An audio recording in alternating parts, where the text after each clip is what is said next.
Dear student, आप सभी का AP study commerce and English Guruji channel में स्वागत है। आज हम चैप्टर 5 का क्रियात्मक प्रश्न को हल करेंगे। एक एक करके बारी बारी से एक एक क्वेश्चन को हल करते जाएंगे और विस्तार से समझते जाएंगे कि किस प्रकार से प्रश्नों को हल करना है। तो यहाँ पर देखिए, पहला जो क्वेश्चन है, जब केवल नए साझेदार का लाभ का भाग दिया गया हो अथवा जब पुराने साझेदार अपना अनुपात पूर्वक रखना चाहें। ये पहला कंडीशन है कि जब केवल नए साझेदार का लाभ का भाग दिया गया हो अथवा जब पुराने साझेदार अपना अनुपात पूर्ववत रखना चाहें। उस कंडीशन में किस प्रकार से प्रश्नों को हमको हल करना है, तो बारी बारी से एक एक क्वेश्चन को हल करते जाएंगे। तो चलिए वीडियो को स्टार्ट करते हैं। यहाँ पर देखिए, हमको क्या निकालना है, लाभ हानि विभाजन अनुपात का, लाभ हानि विभाजन का नया अनुपात की गणना करनी है। ठीक है, तो यहाँ पर प्रश्न क्रमांक 1 में ए और बी एक फर्म में साझेदार हैं जो 3:2 में लाभ विभाजित करते हैं। ए और बी साझेदार हैं जो 3:2 में लाभ विभाजित करते हैं। भावी अनुपात ज्ञात कीजिए। भावी अनुपात हमको क्या करना है, ज्ञात करना है। लाभ हानि विभाजन अनुपात की गणना करनी है। तो यहाँ पर देखिए, कंडीशन दिया हुआ है। पहला जो कंडीशन है वो है यदि वे सी को 1/5 भाग के लिए सम्मिलित करते हैं। इस कंडीशन पे हमको बनाना है। और दूसरा जो कंडीशन है, यदि वे सी को 1/4 भाग के लिए सम्मिलित करते हैं। दो स्टेप में हमको बनाना है। तो देखते जाइए, पहला जो कंडीशन है उसके आधार पे हम बनाते हैं कि सी को 1/5 भाग के लिए क्या करते हैं, सम्मिलित करते हैं। कितना अनुपात है, 3:2 है, ए और बी है। ठीक, तो यहाँ पर देखिए, ए और बी का अनुपात कितना, 3:2। हमको भावी अनुपात की गणना करनी है। तो पहला जो कंडीशन है कि यदि वे सी को 1/5 भाग के लिए सम्मिलित करते हैं, तो हम लिखेंगे यहाँ पर कि माना कि फर्म का कुल लाभ, माना कि फर्म का कुल लाभ। ठीक है, माना कि फर्म का कुल लाभ। एक मिनट, लाइट प्रॉब्लम आ गया था। तो यहाँ पर देखिए, माना कि फर्म का कुल लाभ कितना, कुल लाभ 1 है। कितना है, 1 है। हमको हमेशा मानना है कि माना कि फर्म का कुल लाभ या कुल भाग कितना है, 1 है। तो सी का भाग हमको यहाँ पर दिया हुआ है। यहाँ पर देखिए 1/5 भाग, तो सी का भाग यहाँ पे लिख देंगे। एक मतलब तो नहीं होगा ना, मतलब केवल सी का भाग तो पहले से दिया है कितना, 1/5 भाग के लिए हम उसको सम्मिलित कर रहे हैं। तो शेष भाग हमको निकालना पड़ेगा कि 1/1 भाग में से 1/5 भाग हमने किसको दे दिया, सी को दे दिया। तो शेष भाग कितना होगा, तो 1 माइनस कर देंगे 1/5। तो अब हम इसको क्या करेंगे, जब हम 1/5 मतलब 1 है, मतलब 1/1 है, समझिए, है ना। तो अब 5 और 1 का लघुत्तम समापवर्तक लेंगे तो 5 आएगा। अब हम क्या करेंगे, 1 का 5 से भाग देंगे तो 5 आएगा। अब 5 को ऊपर वाले से गुणा करेंगे तो 5 आएगा यहाँ पे। ठीक है ना। 1 पंचे अब 5 एकम 5। ठीक, अब 5 का 5 से भाग देंगे तो 1 आएगा। 5 एकम 5 और 1 एकम 1, इस प्रकार से। तो 5 माइनस 1 कर दिए बटे 5 कर दिए, बराबर कितना आ गया, 4/5, ये वाला आ गया। ठीक है, उसके बाद देखते जाइए। अब इतना करने के पश्चात हमको क्या करना है, शेष भाग हमारा निकल गया कितना, 4/5 है। अब इस 4/5 में से ए का नया भाग निकालेंगे और बी का नया भाग। तो यहाँ पर देखिए, ए का नया भाग, इस 4/5 में से हम ए का नया भाग निकालेंगे। तो 4/5 यहाँ पर हमने लिख दिया। का लिखते हैं यहाँ पर, तो हमने क्या किया, का के जगह में गुणा का चिन्ह लगा दिया। तो 4/5 का 3/5 भाग, क्योंकि कंडीशन वही है कि पुराना अनुपात वैसे ही अनुपात में हमको करना है। तो इसीलिए हमने यहाँ पर देखिए 3/2 है। इसको हम क्या लिख सकते हैं, 3/5 अनुपात 2/5। ठीक है, इस प्रकार से लिख सकते हैं। तो इसी का ए का कितना है, 3/5 और बी का 2/5। तो पहले एक नया अनुभाग निकाल रहे हैं। तो 4/5 जो कि यहाँ पर से लिए गुणित कर देंगे 3/5, ऊपर से ले लेंगे ये 3/5, यहाँ से 3/5 उनका जो अनुपात है उसको, मतलब 4/5 हिस्सा में से 3/5 भाग ए का था। तो 4/5 में से 3/5 भाग कितना हो रहा है, तो 12/25। अब ये 12/25 कैसे आया, तो 4 तिया 12, 5 5 25 यहाँ पर। ठीक है, ये समझ में आ गया होगा।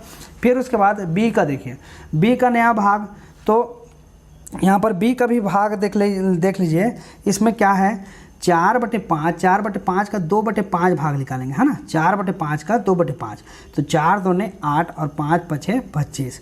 अब सी का भाग हमने पहले ही जान रखा है कितना, 1/5 है, तो यहाँ पर लिख देंगे सी का भाग 1/5। ठीक, चूँकि यहाँ पर देखिए ये 25 है, यहाँ पर भी 25 है, हमको इसके हर को भी क्या करना है, हर को 25 करना है। तो हम ऐसी संख्या का गुणा करें ताकि यहाँ पर 25 आ सके। तो अगर हम नीचे में जितने संख्या का गुणा करेंगे उतनी संख्या का ऊपर में भी गुणा करना पड़ेगा हमको।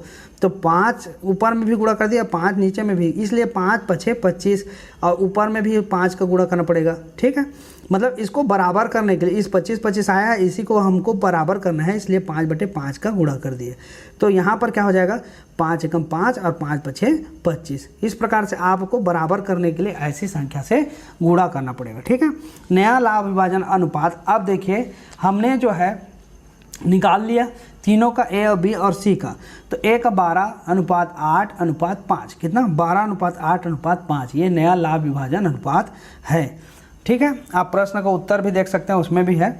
उसके बाद देख लीजिए अच्छे से, इस प्रकार से आप नोट कर सकते हैं, नोट डाउन कर लीजिए। स्क्रीनशॉट लेना है तो स्क्रीनशॉट ले सकते हैं वीडियो को रोक करके।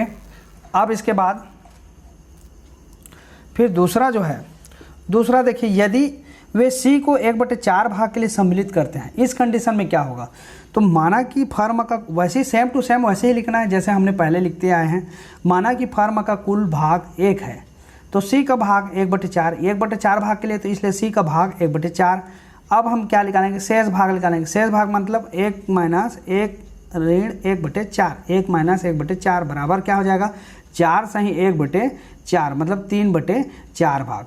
इसको आप ऐसे भी समझ सकते हैं कि 4 भाग में से 1/4 भाग निकाल लिए, समझ रहे हैं। तो यहाँ पर कितना बचा, 3/4। ठीक है, तो इसको इस प्रकार से हमको करना है। उसके बाद हमको क्या निकालना है, ए का नया भाग, बी का नया भाग और सी का नया भाग। तो जैसे ऊपर में पहले किए वैसी है, ए का नया भाग। यहाँ पर क्या होगा, ये जो 3/4 है इसको हम यहाँ पे लिखेंगे 3/4। ऊपर में क्या किए थे, 4/5 को लिखे थे, लेकिन यहाँ पर 3/4 इंटू करेंगे। अब 3 अनुपात, पहले जो अनुपात था ए और बी का 3:2 है, तो 3/5 और यहाँ पर भी 2/5 हो गया। सेम वैसे ही करना है 3/4, बस यहाँ पर का जो अंतर है, ये बटा जो पहले क्या था 4/5 था, पहले 4/5 था शेष भाग। अब क्या हो गया, शेष भाग 3/4 है, तो 3/4 इंटू 3 क्या करेंगे, 3/5 कर देंगे, बराबर 3 × 9 और 4 × 5 = 20। यहाँ पर बी का नया भाग हो जाएगा 3/4 इंटू 2/5 बराबर हो जाएगा 6, 3 दूने 6 और 4 × 5 = 20। यहाँ पर सी का भी भाग हो जाएगा 1/4, कितना, 1/4, क्योंकि हमने प्रश्न में यहाँ पे कंडीशन में है कि सी को 1/4 भाग के लिए, इसलिए हमने यहाँ पर सी का भाग 1/4 कर दिए। चूँकि यहाँ पर 20 है, यहाँ पर भी 20 है, तो हमको ऐसी संख्या से गुणा करना पड़ेगा कि उसके हर में भी क्या हो, 20 आए। तो हम जब हर का गुणा करते हैं और 20 आता है, तो उसी संख्या को ऊपर में भी गुणा करना पड़ता है। ठीक, तो 5 से गुणा कर रहे हैं, 4 × 5 = 20, इसलिए ऊपर में भी 5 का गुणा कर देंगे, तो 5 एकम 5। अब जो आया वो है देखिए 9:6:5, 9 यहाँ पर लाभ विभाजन अनुपात होगा, सॉरी यहाँ पर गलत लिखा गया है, 9:6:9 क्या हो जाएगा, 5। ठीक है, 9:6:5, ये हो गया आपका लाभ विभाजन अनुपात। क्लियर हो गया होगा दूसरा कंडीशन। हाँ, ये 2 कंडीशन है, आपको इस दोनों कंडीशन में आपको बनाना है। ठीक है, अब हम चलते हैं दूसरे क्वेश्चन की ओर। दूसरा जो क्वेश्चन है उसको देख लीजिए पहले।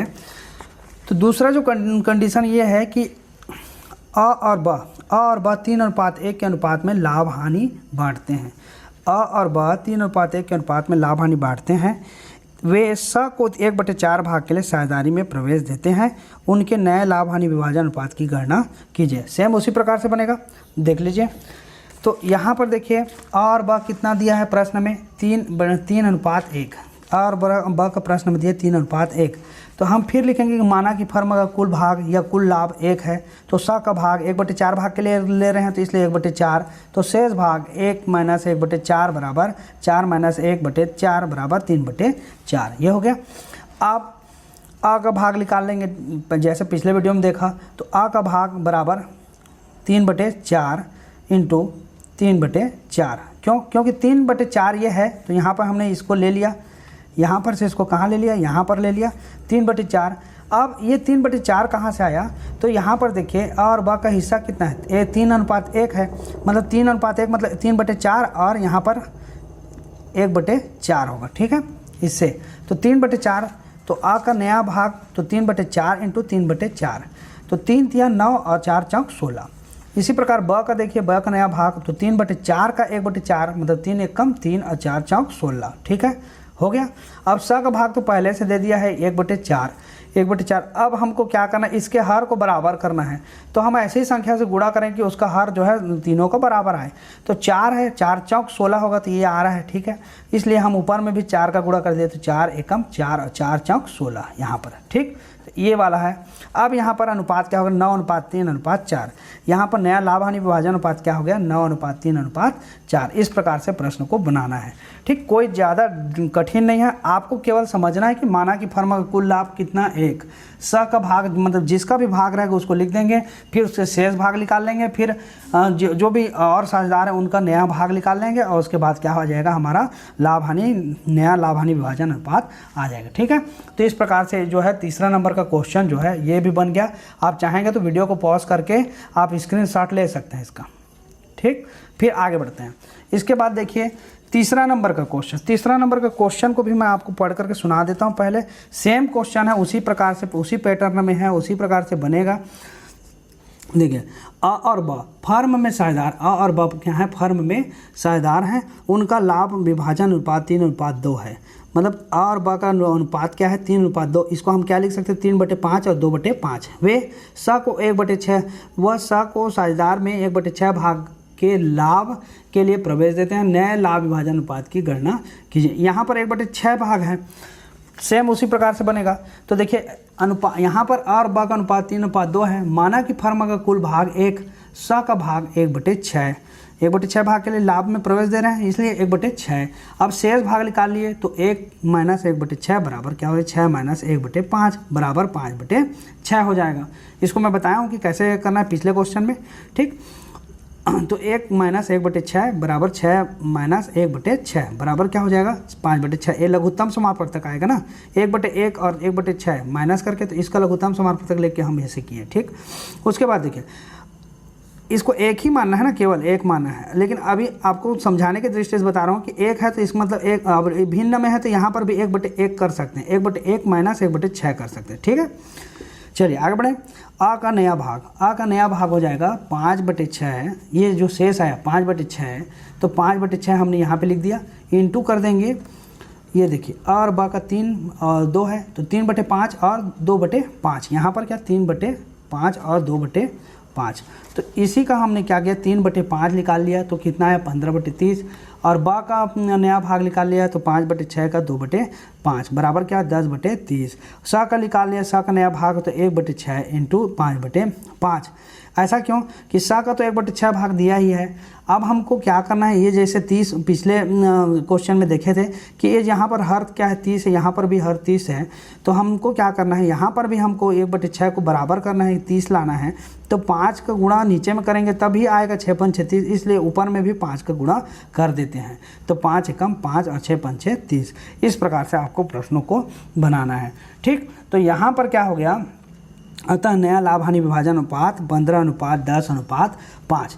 अब इसको हम कटाएंगे, मान लीजिए इसको हम क्या करेंगे, इसको शॉर्ट फॉर्म छोटा रूप बनाते हैं, तो 5 एकम, ठीक है। अब 5 दूने 10 और 5 तिया 30, 5 तिया 15, ठीक है।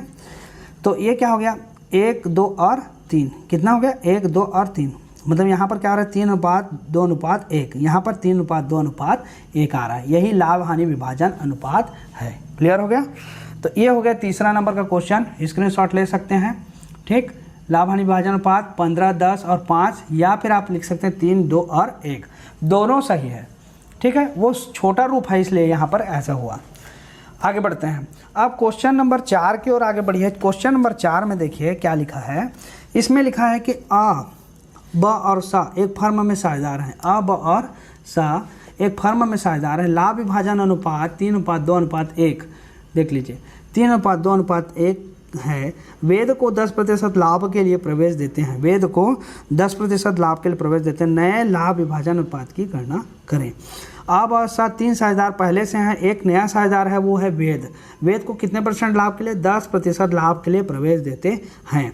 ठीक है, तो नए लाभ विभाजन अनुपात की गणना कीजिए। अब ये परसेंट में है तो परसेंट में तो घबराना नहीं है ना, परसेंट में है इसलिए घबराना नहीं है आपको।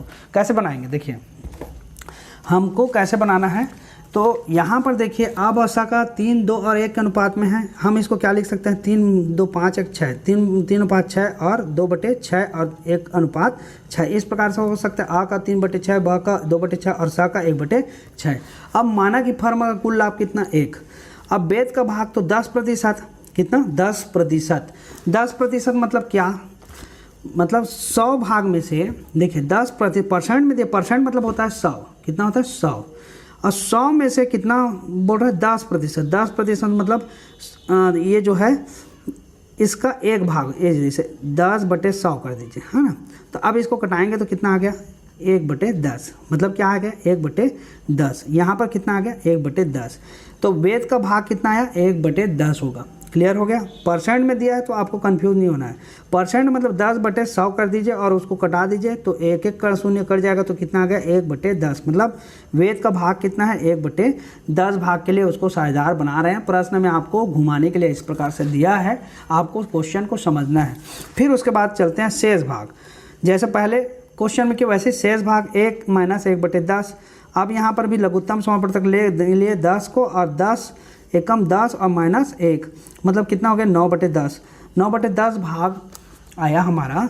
अब 9/10 भाग शेष है, इसी में से हम आ का नया भाग निकालेंगे। तो आ का नया भाग देखिए 9/10 गुणित यहाँ पर से 3/6, इसको ले लेंगे तो गुणित 3/6। आ का भाग है 3/6, तो यहाँ पर से 9/10 का 3/6 भाग, 9/10 का 3/6 भाग कितना होगा? तो 27/60। 9 2 18 9 3 27 और 10 छक्के 60।